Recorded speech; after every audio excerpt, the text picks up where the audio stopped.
Minu ettekande esitluse pealkiri on siis, et olümpiahariduse Euroopa mastaabis, noorte olümpiafestivalid, saadikute programmid ja paralümpiaharidus. Nii et ma esimese asjana kohe vastaks sellele küsimusele ära, et kes ma õigupoolest nagu olen. Et kes on Alfred Värnik? Ma alustaks sellega, et pärast küsimusi vältida, et mul ei ole mitte mingisugust seost Andrusega. Et need küsimused võite endale hoida, aga ma siis räägin natukene, et kuidas mina jõudsin spordijuhtimise juurde ja millega ma üldse siis tegelen ja miks on mul üldse õigus ja au siin teie ees Eesti Olümpiaakadeemia täiskogul ettekannet teha. Ma nüüd lähen kronoloogilises järjekorras, mul võtab see natuke aega, aga ma arvan, et selle esimese slaidi lõpuks võiks teil olla siis üpriski hea ülevaade, et kes ma siis olen. Algas minu spordijuhtimise huvi Tenniseliidust. Ma olin seal juba noore teismelisena, olin vabatahtlik kõikidel üritustel, kus üldse sai olla. Peamiselt sellepärast, et mu ema töötas seal ja ütles, et ma pean tulema. Aga nende rollide poolest, alguses ongi see, et tõstad siin-seal tooli laua, lõpuks on see, et oled mingitel suurtematel üritustel vabatahtlikuna personalijuht, vabatahtlike juht, suhtled mängijatega ja ütleme, et kõik kohustused ja nende olulisus kasvab. Ja sealt mulle jäi see natukene spordijuhtimise pisik külge ja järgmine loogiline samm oligi minu jaoks pöörata pilk EOK suunas. Aga kuna ma olin ikka veel väga noor ja CV oli täiesti tühi, siis mul sinna ei olnud mitte mingisugust asja kandideerida, aga oli niisugune tore programm nagu Euroopa olümpiasaadikute programm. Ja sinna siis, see ongi siis see, mis ma eelnevalt mainisin selle Euroopa noorte olümpiafestivali kohta, et seal on olümpiaharidusprogramm, kuhu siis kõikidest Euroopa riikidest saavad olümpiakomiteed esitada ühe hakkaja noore, kes võiks siis seal kohapealset haridusprogrammi läbi viia siis koos teiste nende saadikutega. Tenniseliit esitas mind ja kuigi see vanuse vahe, mis need saadikud olid 18 kuni 30 ja ma olin tol hetkel värske 18-aastane, siis ma napilt mahtusin sinna sisse, käisin EOK-s intervjuul, intervjuu lõpus öeldi, et palju õnne, tuled meiega Aserbaidžaani ja olin 18-aastasena Eesti olümpiasaadik või siis noor saadik. Mul see kogemus oli ülimalt oluline, sest üldiselt üldse esimene rahvusvaheline kogemus sellises mastaabis. Ja et kui ma eelnevalt mainisin seda spordipisikut ja spordijuhtimispisikut, siis seal see kasvas veel enam. Peale seda Aserbaidžaani üritust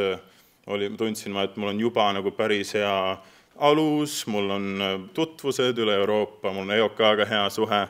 ja siis selle programmi juhid ehk siis Euroopa Olümpiakomitee, kultuuri- ja hariduse komisjoni liikmed pöördusid minu poole, et kas ma tahaksin olla selle sama saadikute programmi koordinaator. Ja ilmselgelt ma ütlesin jah,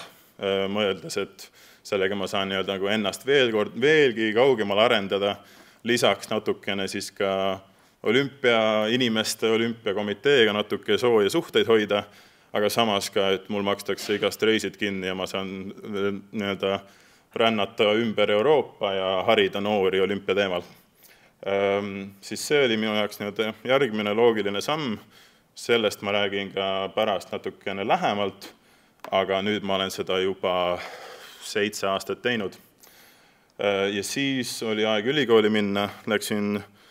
siis, ma ei teadnud isegi, et mul see seos Kristoga on, aga läksin ka Inglismaale. Ja seal on siis niimoodi, et kui sa ülikooli lähed, siis esimese asjana on seal suur laat. Ja laat siis selles mõttes, et kõiksugu erinevad klubid, grupid proovivad endale sinna liikmeid juurde saada ja kuna minu ülikoolis oli 45 000 tudengit, siis kõikide jaoks oli midagi. Seal oli kudumisklubi, korvpalliklubi, seal oli, ma ei tea, kellele meeldis vaipu teha, seal oli ükskõik mida. ja mulle meeldis tennis ja ma olen kogu aeg tennist mänginud, kunagi ka korvpalli ilmselgelt. Ja siis ma astusin tenniseklubisse liikmeks, sattusin ka nii-öelda meeskonna, siis, et proovisin ka nii-öelda saada professionaalsesse meeskonda, kuidagi sain ka sinna, nii et olin siis ühe päevaga, olin järsku ühe Inglismaa suurima ülikooli tennise esindusmeeskonna mängija. Sealt vaadates, kuidas kogu see klubi oli üles ehitatud ja nii-öelda enda spordijuhtimist tausta arvestades, pidasin vajalikuks oma teisel ülikooli aastal kandideerida sinna juhatusse, olin peasekretär ja mulle meeldis see nii väga, et ma oma viimase aasta olin seal selle Manchesteri tenniseklubi president. Ja ütleme, et kui võib-olla suures pildis ei tundu see nii-öelda nii võimsana, kui sa oled ülikooli mingi kindla spordiala klubi president, siis tollel hetkel tundus see minu jaoks nagu super äge ja nii lahe kogemus, aga samas, kui ma mõtlen nagu praegu sinna tagasi, siis mu klubis oli 300 liiget, mul oli 9 tiimi, kes käisid iga nädal üle Inglismaa võistlustel ja mul oli 16-liikmeline juhatus, ehk siis tegelikult see oli nagu täitsa päris. Ja õnneks mul seal oli see esimene edulugu ka spordijuhtimises, nimelt siis nendest 130 spordiklubist, kes minu ülikoolis oli, valiti tenniseklubi aastaklubiks. Ja seda viimane kord saavutati 100 aastat siis enne minu presidentuuri, mida ma pidasin tohutult vingeks võiduelamuseks ja siis kui mina ülikooli lõpetasin, siis sellest järgmisel aastal valiti tenniseklubi jälle aastaklubiks ja siis sellest järgmisel aastal valiti tenniseklubi jälle parimaks klubiks. Ehk siis ma tundsin, et ma olin loonud ja suutnud luua tollel hetkel, kui mina sinna läksin, oli see natukene raskes seisust see klubi, aga ma suutsin sellisest kohast teha klubist midagi, et sellel oli nagu reaalne väärtus. Ja kuigi ma ise õppisin seal geograafiat üldse, siis ma sain nagu aru, et ülikooli järel on mul oluline otsus vaja teha, et kas ma siis tahan karjääri minna tegema spordivaldkonnas või siis oma tuttavas geograafia ja keskkonnavaldkonnas. Ja siis lisaks veel selle Manchesteri ülikooli jutu lõpetuseks ja selle vundamendi loomise eest on siis mulle antud ülikooli poolt eriauhind ja tenniseklubis siiamaani, kuigi ma ei ole seal käinud 3 aastat, peetakse mind siis, kuigi ma tunnen ennast kui noor mees, siis mind peetakse siis Manchesteri tennise vanaisaks. Ja, et kui ma seal käin, siis mind tuntakse ära. Ja sealt siis ma nii-öelda otsustasingi ära, et see on miski, mis ma tahan teha. Proovisin natuke kätt keskkonnamaastikul ka, ma töötasin Euroopa Komisjonis Brüsselis, tulin sealt ära ja ka tegelikult ülikooli järel, kui ma Tallinnasse tagasi kolisin, siis minu juurde pöördus taaskord vana sõber Tennisliit ja kutsus mind Tallinna Open VTA tenniseturniiri organisatoorkomiteesse, kus siis tegelesin kõigega, mis oli vaja ära teha. Ehk siis, nagu te kõik ilmselt nagu spordiinimesed teate, on spordiürituste korraldus üks paras keeruline asi ja et seal on nii palju erinevaid aspekte ja elemente, et keegi peab need kõik ära tegema ja mina tollel hetkel sobisin sinna rolli hästi. Aga ametlikult olin siis vabatahtlike juht. Ja siis eelmine aasta, kui ma ise siin saalis esmakordselt olin, siis ja tegelikult oma tüdruksõbra kaudu sain teada, et sükene asi üldse eksisteerib, nagu see Rahvusvahelise Olümpiaakadeemia noorte saadikute programm ja kandideerisin ja siis eelmine aasta esindasin mina meid seal Kreekas, aga sellest on mul eraldi ettekanne peale pausi. Et jätkub mind veel kauaks täna. Ja siis sealt ma soensin suhteid siis Rahvusvahelise Olümpiaakadeemiaga ja teen seda siiamaani ja olen nendega pidevalt nii-öelda meilivahetuses ja kõnedes ja siis nüüd novembrist töötan ma Eesti Paralümpiakomitees ja olen seal turundusjuht. Nii, ja ettekanne on mul siis jagatud 3 teemasse. Ilmselgelt nii-öelda on rõhk ja fookus on olümpiaharidusel ja ka paralümpiaharidusel, aga siis ma alustan sellest Euroopa projektist, millest ma olen osa andnud, või siis pigem programmist, mitte projektist, ehk siis see Euroopa noorte saadikute programm Euroopa noorte olümpiafestivalil, ja mis on siis Euroopa Olümpiakomitee all. Nii, kõik Euroopat said öeldud. Ja siis teise osana on mul siis kavas rääkida natuke paralümpiaharidusest, kuna ma nüüd ise olen sellega igapäevaselt seotud, ja siis selle seos Eesti Olümpiaakadeemia tegemistega. Ja siis ma lõpetan võib-olla minu jaoks kõige huvitavama teemaga, ehk siis kirjutasin Reele ja teiste akadeemia juhatuse liikmete tõukel ja utsitamisel ja ka enda meeletul huvil tegelikult kirjutasin Eesti Olümpiaakadeemia alt, kirjutasin Erasmuse projekti, mille pealkiri on siis Estonian Youth Olympic Education Program, millest ma siis räägin natukene hiljem. Nii. Nagu ütlesin, alustan sellest European Young Ambassador programmist, mida ma siis olen ajanud 6 aastat ja et mis see programm endast kujutab, miks see oluline on ja reaalselt kui paljude sportlasteni me oleme jõudnud. Et Kristo enne mainis, et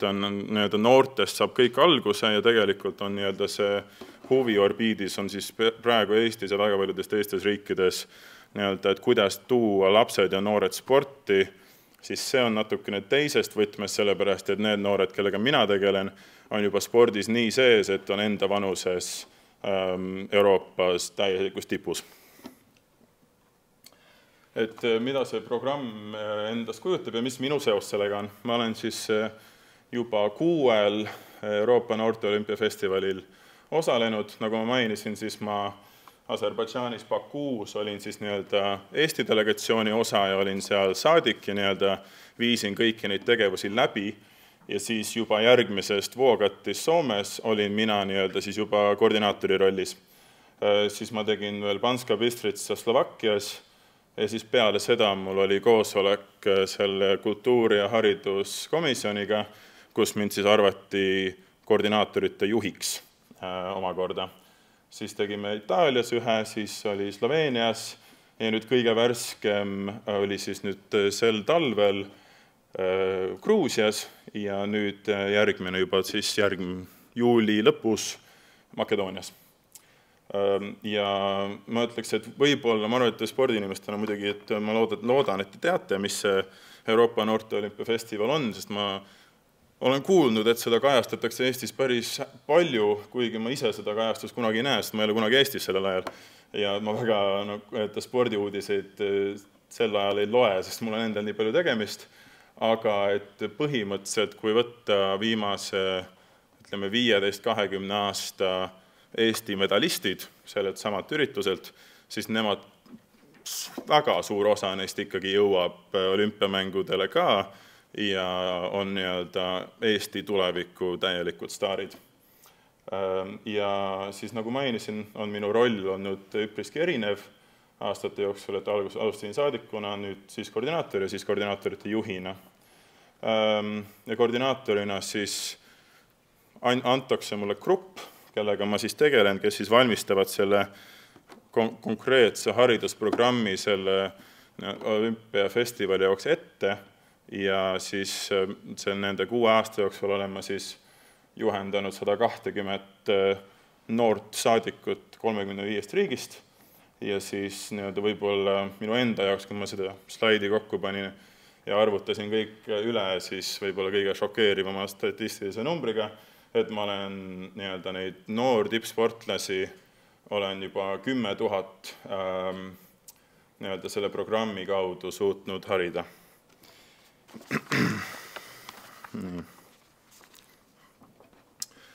Ja Ja siis ma natuke mõtlesin, ma räägin sellest saadikute programmi taustast, et kust see üldse alguse sai ja mis selle mõte on see, et algas 2017, nii et tegelikult siis see 2019, kui mina käisin, siis oligi see alles teine nii-öelda vaatus ja peale selle olema siis kõikidega olnud seotud. Rahastus tuleb otse Euroopa Olümpiakomiteelt, siis selle eelnimetatud hariduse kultuuri komisjoni kaudu ja programmi eestvedajad on komisjoni enda liikmed ja kõik, kes sellega kõrgemalt seotud on kõik seal komisjonis sees. Ehk siis tegelikult see ülemuste punt on päris kõvad nimed Euroopa olümpiahariduse mõttes. Ja meie rõõmuks on meie üks suuremaid toetajaid kõikidel oma kõnedes, kõikides oma intervjuudes Euroopa Olümpiakomitee president Spiros Kapralos, kes siis ka igal festivalil meiega päris palju aega veedab ja käib ja räägib meile, kui oluline ja kõik tähtis see programm on, mis on ka meie jaoks on väga tähtsal kohal. Ja siis, mis selle point on see, et meie juurest käivad enamik neid sportlasi läbi ja me tahame neile aru anda, et selliste võistluste puhul, sest enamjaolt on nende kõikide sportlaste jaoks ainuke või esimene mitme spordiala võistlus, kus nad üldse kunagi osalevad rahvusvahelisel tasandil, siis et võtta sellest viimast ja et keskenduda küll oma tulemusele, aga et näha, et olümpia väärtusel ja olümpismil ja kõikide olümpiamängudel on nii palju suurem väärtus kui lihtsalt tulemus, et mina alati utsitan meie noori suhtlema võimalikult paljude kolleegidega või siis konkurentidega ja et leida rahvusvahelisi tutvusi ja just teha seda meie programmi läbi, kus me siis viime läbi hariduslikke ja mängulisi tegevusi, et need noored tuleksid Eestisse tagasi, mitte ainult selle mõttega, et see oli päris lahe üritus, nii et ma käisin Gruusias suusatamas, vaid see, et ma nüüd saan paremini aru, mida olümpia tähendab. Ja eesmärk, ja nagu ma just ise ütlesin, et just nimelt see, et ei ole ainult tulemuste peale üles ehitatud, et see olümpialiikumine, et sellel on nii palju suurem väärtus kui ainult tulemused ja et nad seda koju tulles ka jagaksid enda trennikaaslastele, pereliikmetele, sõpradele ja nii edasi. Nii. Ja põhitegevus näeb siis välja selline, et see on olümpiaväärtuste põhine haridusprogramm, neid väärtusi te kõik teate, eesti keeles on need minu arust väga meisterlikult tõlgitud eneseületus, sõprus ja austus, ehk siis excellence, friendship and respect. Ja kõikidele meie tegevustele, mida me läbi viime, ehk siis mida on umbes 20 erinevat mängu ja tegevust, et neis kõigis oleks vähemalt mingisugune päris konkreetne element nendest väärtustest sees. Või siis vähemalt see, et need noored tuleksid selle tegevuse tegemise juurest ära, kui nad lähevad oma hotellituppa või kuhugi tagasi ja mõtlevad selle enda jaoks ise välja, et mis need väärtused võiksid olla, mitte et me lihtsalt ütleme neile ette, mis need on. Siis programm iseenesest näeb välja selline, et meil on saadikud umbes 25 riigist, kes jagatakse siis omakorda gruppidesse, mis ma enne mainisin ka, ja siis need koordinaatorid valmistavad neid ette, sest kõige tobedam olukord oleks see, kui sul on olümpianoorte saadikute programm, mis on haridusele suunatud ja sinna tulevad noored ja need saadikud ise ei tea sellest olümpiaharidusest väga midagi, nii et tegelikult meil on üpriski tihe 6-kuune periood, kus me siis neid saadikuid ennast harime. Ja siis ma toon siis spetsiifilisema näitega siis seal Gruusiast, mis oli nüüd sel talvel, et kus me siis jagasime need grupid erinevatesse teemadesse ja siis jagasime need noored ise ka, ehk siis need noored saadikud, jagasime gruppidesse, mis neile endale on ka teema koha pealt huvitavam, millega neil on juba endal kogemused olemas. Ehk siis meil olid grupid rahvusvahelised võistlused, et kuidas sellest võtta viimast, kuidas mitte kontsentreeruda ainult tulemustele, Siis minu enda jaoks ülioluline teema sportlaste puhul ehk siis duaalkarjäär, et noored juba mõtleksid ette oma tuleviku peale, et et jah, see spordi tegemine on väga tore ja spordi tegemine nagu täielikus tipus on vinge, aga et sul peab alati olema selles situatsioonis ka plaan B. Siis on meil liikumisõpetus, kus meil sinna gruppi kogunesidki üle Euroopa liikumisõpetajad, kes siis natuke suunasid neid noori selles suunas, ja siis oli doping ja aussport, millega meil siis üks minu kolleeg on sellel teemal, töötab siis WADAs ja on oma teema täielik spetsialist, ehk siis, et noortele juba, et enamikele järjekordselt on see esimene kogemus dopinguga, eriti nendele Eesti medalilootustele, ehk et kuidas see süsteem päriselt käib, et see ei oleks nende jaoks enam hirmus, kui see aeg kätte jõuab. Ja siis sotsiaalmeedia, mis tänapäeval paratamatult kogub aina rohkem olulisust, et nad oleksid teadlikud, mida võib postitada sotsiaalmeediasse sportlasena, mida ei tohi, mida postitada, kui sa otsid sponsoreid, kuidas neile läheneda, et neil oleks selle koha pealt ka parem arusaam. Ja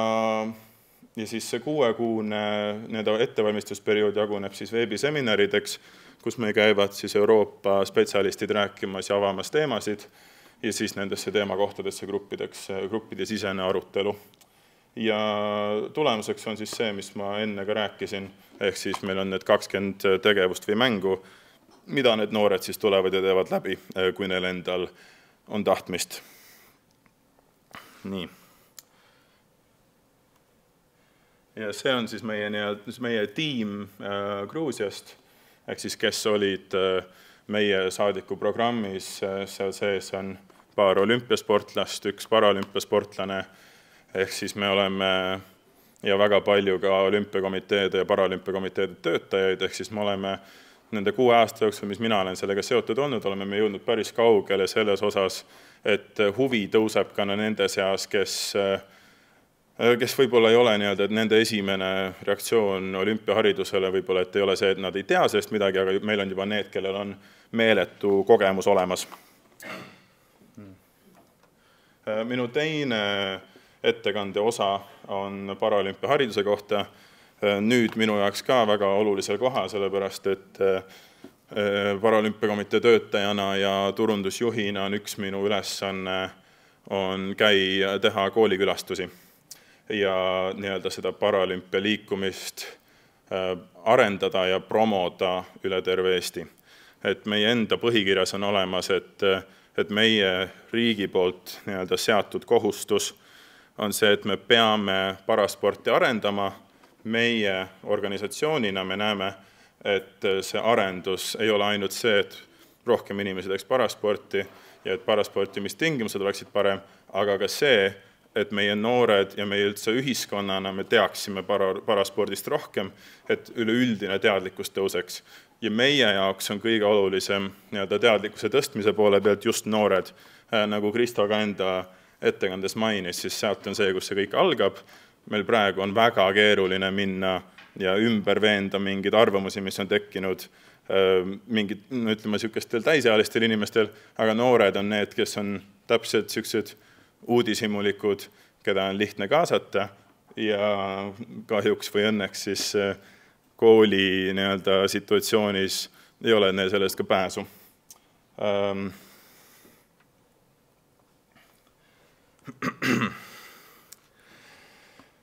Nii, siis ma räägin natuke lähemalt, siis mida me selle paralümpiahariduse arendamiseks teeme. Me käime umbes 10-11 kooli läbi iga aasta ja käime seal siis tutvustamas parasporti. See tutvustus ise siis jaguneb 2 osaks. Üks on siis teooria, kus me räägime, mida see parasport üldse tähendab, mis asi on paralümpia, sest väga paljudel noortel ja üldse, ütleme, võib-olla spordikaugematel inimestel ei ole üldse selliseid teadmisi, et selline asi eksisteerib. Ja siis teine osa, mida siis ma ise ja ütleme siis me organisatsioonina peame veel olulisemaks, on interaktiivne hariduse pool. Ehk siis me paneme lapsed või noored paneme ratastooli ja nad mängivad meiega ratastooli korvpalli, nad mängivad istevõrkpalli, nad teevad pime kergejõustikku, pime jooksmist ja pime kaugushüpet ja siis mängivad ka siis paralümpia spetsiifilist ala ehk bocciat. Ehk saada veits laiem pilt, et mida see paralümpia endast kujutab, kuidas on üldse spordialasid kohandatud, et oleks võimalik puudega inimestel nende mänguvõlusid nautida ja et samas, et on see, et tegelikult on tuttav ka, et eks kõik alad on tegelikult täpselt samad, ainult pisikeste lisareeglitega ja boccia on põhimõtteliselt petank. Nii et see ei ole ka kellelegi võõras. Ja lisaks koolikülastustele me teeme ka koolitusi. Ma arvan, et kõige suurepärasem näide selle kohta on meie enda Eesti Olümpiaakadeemia Leelo, kellele ma olen seda koolitust nii läbi viinud, kui siis Leeloga kutsus meid Läänemaa ühisgümnaasiumisse seda läbi viima. Ehk siis, kui teil pärast on mingeid küsimusi mitte korralduse poole pealt, aga just kui see teise osa poole pealt, siis ma arvan, et Leelo suudab vastata küsimustele väga hästi. Ja siis me rõhutame ka sellesse praktilise poole peal nendele noortele, et teooria osas me räägime, et Eestis, statistikast ka Eestis on umbes 8% rahvastikust on puudega ja millest küll olgu 2/3 on 65+, aga nüüd ülejäänud kolmandik on tegelikult isegi need 65+ on täiesti spordivõimelised erinevate paraspordialadel, aga just meie see peamine sihtgrupp oleks siis need puudega noored, et nendeni jõuaks üldse see informatsioon, et neil on sportimise ja võistlusväljund olemas. Ja ma arvan, et kõikidel nendel noortel või vähemalt mingil määral nendel noortel on mingisugune kokkupuude puudega inimestega olemas, kas siis peresiseselt, pere tuttavate kaudu või sõprade kaudu, et nemad siis jagaksid seda infot edasi. Ja oleme saanud väga positiivset tagasisidet nii noortelt, kui nende vanematelt, kui õpetajatelt, et me kogu seda protsessi Eesti Paralümpiakomitees peame väga oluliseks. Siis lisaks siis koolinoortele oleme me siis ka paralümpiaharidust edendanud ülikoolides, et meil on programmid nii Tallinna kui Tartu ülikoolides, kus siis kehakultuuri ja rekreatsioonikorralduse õpilastel on Tallinnas kohustuslik semester parasporti, Tartus valikuline semester, kus me siis viime läbi samamoodi kaheosalisi loengutükke, ehk siis on teooria osa ja praktika osa ja me näemegi seda just samamoodi nagu lastega. See praktiline pool on just see, mis hakkab noortele külge ja ma tõin ka välja, et mis me 2024 õppekavas Tallinna ülikoolis, mis seal osa oli, ehk siis paralauatennis, istevõrkpall, ratastooli korvpall, parasulkpall, boccia, parakergejõustik, jõusaal, siis koos liikumispuudega inimesega, parajudo, pimedate väravpall, ratastooli kurling ja paralümpia liikumise teooria. Ehk siis väga-väga lai ülevaade üldse paraspordist Eestis, mis alasid meil üldse harrastatakse, mis võimekus meie riigi spordiklubidel ja treeneritel on üldse parasporti läbi viia. Ja siis miks see meie jaoks on eriti oluline, see konkreetne programm, on see, et need, kes kehakultuuris ja rekreatsioonikorralduses õpivad, nendest saab Eesti treenerite üks osa koorekihist, kellel siis juba selleks hetkeks, kui nendest saavad kas treenerid või liikumisõpetajad, oleks olemas kogemus paraspordiga ja mitte ainult kogemus, et teadmine, et mis see täpsemalt on, aga ka praktiline kogemus, kuidas seda läbi viia, et kuidas me jõuame selleni, et kuna puudega inimesed ja noored käivad aina rohkem tavakoolides, siis kuidas me jõuame selleni, et kui tuleb liikumisõpetuse või kehalise kasvatuse tund, siis neid ei saadeta raamatukokku esseesid kirjutama,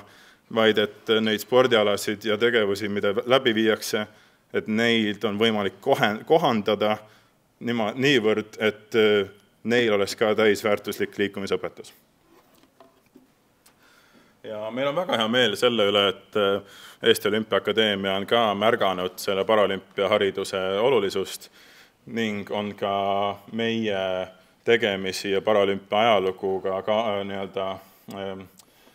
sisse kirjutanud kooli olümpiamängude uude käsiraamatusse ja lausa mitmeleheliselt,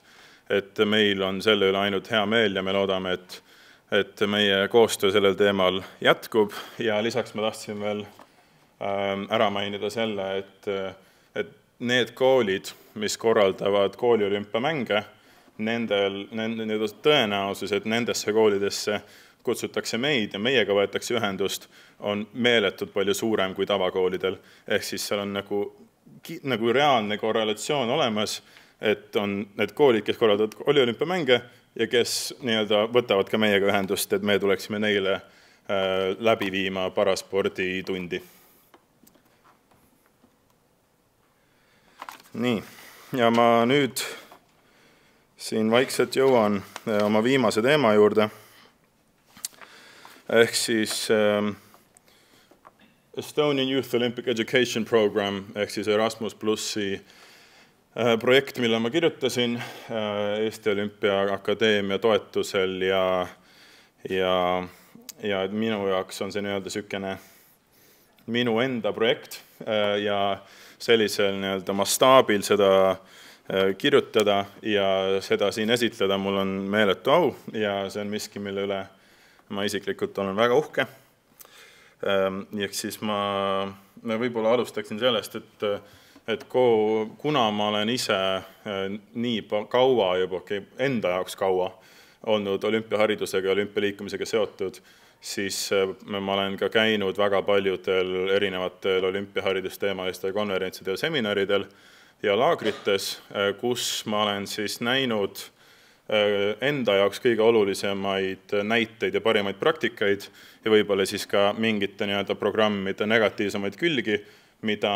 mina saaksin vältida ja alati, kui ma nendel üritustel käisin, siis mul endal oli kuklas see, et ma ise korraldaksin nii hea ürituse. Ja nüüd mul võib-olla on selleks võimalus, kui Erasmus selle kinnitab. Et ma väga loodan. Ja nagu ma ütlesin, et mul oli siis pikaaegne mõte oli seda korraldada ja ma saingi siis selle Kreekas käigu järel sain EOA-ga veel nendega kokku, arutasime, et mis võiks olla järgmised sammud ja et kuidas seda olümpiaharidust veel Eestis pisut kõrgemale astmele viia. Ja sealt oligi mul siis mõte, et ma võiksin korraldada sarnase programmi, kus ma ise olen käinud, ainult et teha see nii, nagu mina tahan, nii, nagu ma tean, et töötab ja et see oleks reaalselt väärtuslik nii Eesti olümpiakogukonnale kui ka üle-euroopaliselt. Ma ise siis, ma toon paar näidet ka, kus ma ise olen käinud. Ma käisin eelnev aasta, käisin Leedus olümpiaväärtuste haridusprogrammi tegemas 2 nädalat ja nüüd sel talvel käisin Norras Lillehammeri noorte spordijuhtide laagris. Ja need on tohutud väärtuslikud kogemused, mitte ainult kogemuse enda pärast ja teadmiste pärast, aga ka võib-olla veel tähtsamal kohal on minu jaoks tutvused. Ja nende tutvuste tõttu sai ka see projekt kirjutatud nii tugev, nagu ta sai. Siis ma räägin, mida ma olen nüüd rääkinud, et projekt see ja projekt too, aga mis reaalselt see projekt on see, et meil osaleks umbes 25 noort üle Euroopa, kes tuleksid kõik Eestisse 6-päevasele haridusprogrammile, kust on osa sellest on töötoad, osad on loengud, osa on lihtsalt sportimine ja kultuuriline pool ning et sealt need noored läheksid enda riikidesse tagasi uute mõtetega ja uute koostööplaanidega, et kuidas me olümpiaharidust üle-euroopaliselt saaksime edasi arendada. Ma nende töötubade ja loengute teemadeni veel jõuan.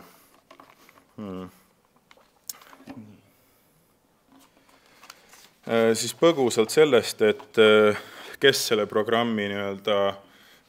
korraldustiim ja partnerid on, et Erasmuse projektide puhul on,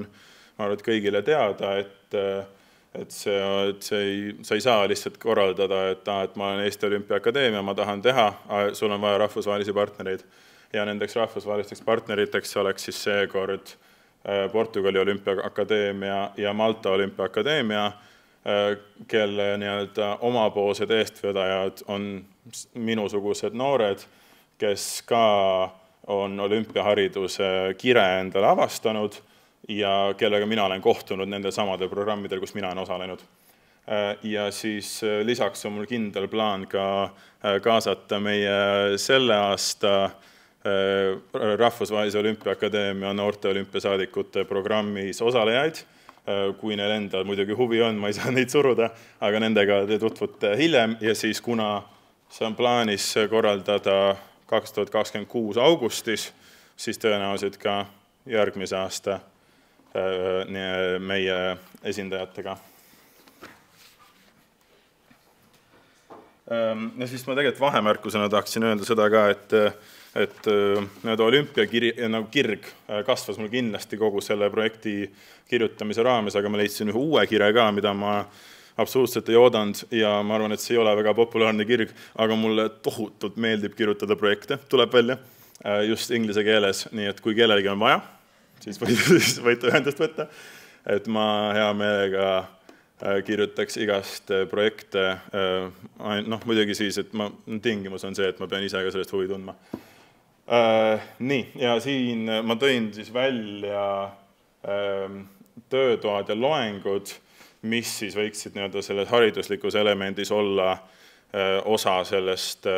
programmist. Ma loen need kiiresti ette, ma toon võib-olla mõnda avan natuke rohkem. Esimene on siis, et kuidas arendada riiklikul ja rahvusvahelisel tasandil olümpiaakadeemiate tegevusi ja koostööd ja suurendada olümpiahariduse haaret. Seal kohal siis, kuna mõte on see, et mida ma ise olen siis ka kogenud erinevates programmides, on see, et need 25 noort, kes selles programmis osalevad, et tingimus on see, et igast riigist on osalejaid maksimaalselt üks ja see käib ka Eesti kohta. Ehk siis olgugi natuke võib-olla mitte intuitiivne on see, et ma ütlen, et see arendab Eestis olümpiaharidust ja samas nagu kaasan uutest inimestest sinna osalejate poole ainult ühe, aga oma kogemuse põhjal ma ütleks, et üleüldise grupi sünergia loomisel ja teemade kaugemale arendamise puhul ja rahvusvahelise haarde arendamisel on üks ainuõige otsus. See siis minu enda arvamusel ja kogemusel. Ja kuna ma arvan, et kuna ma koordinaatorite ja korraldajate poole pealt kaasaks eestlasi palju rohkem, siis ma arvan, et Eesti-sisene olümpiahariduse kire tase ka tõuseks koos sellega.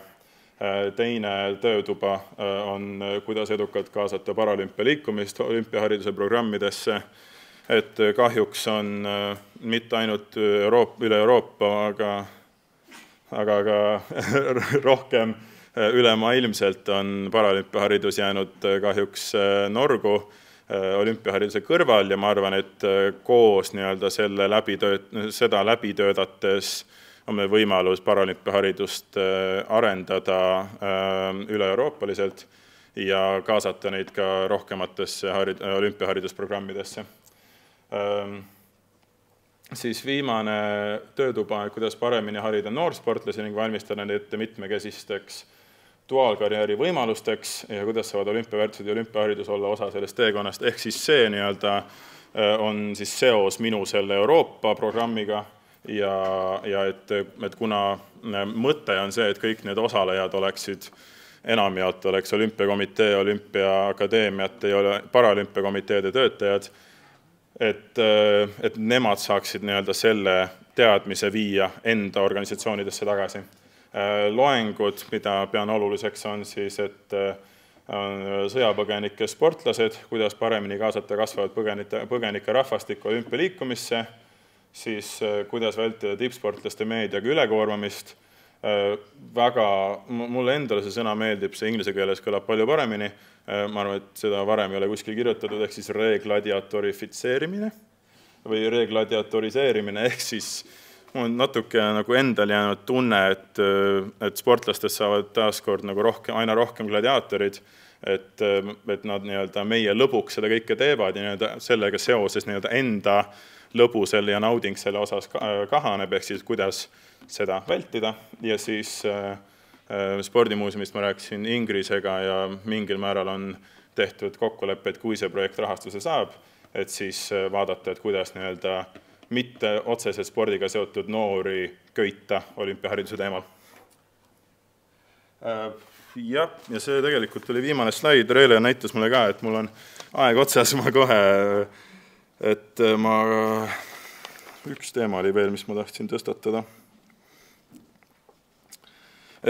Spiikerite teema ka, et need loengud ja töötoad on üpriski keerulistel teemadel ikkagi ja mul selleks spiikeriteks ja kõneisikuteks on ka aetud kokku hüpoteetiliselt siis selleks projektiks ka päris kõva nimekiri Euroopa Olümpiakomiteest endast, siis haridus- ja kultuurikomisjonist 2 liiget, üks Palestiina olümpiakomitee täitevkomitee esinaine, Fairplay Aasia president ja väga palju erinevaid, ja siis tegelikult ka paraolümpia kuldmedalist Suurbritanniast, kes minuga koos ülikoolis käis, ehk siis, et kui see projekt tõeks saab, siis ma arvan, et selle väärtus oleks päris muljet avaldav ja siis sel juhul ma juba väga ootan, et ma siis 2027 Eesti Olümpiaakadeemia täiskogu saaksin nüüd selle tulemusi esitada teile. Minu poolt praeguseks kõik, peale pausi veel.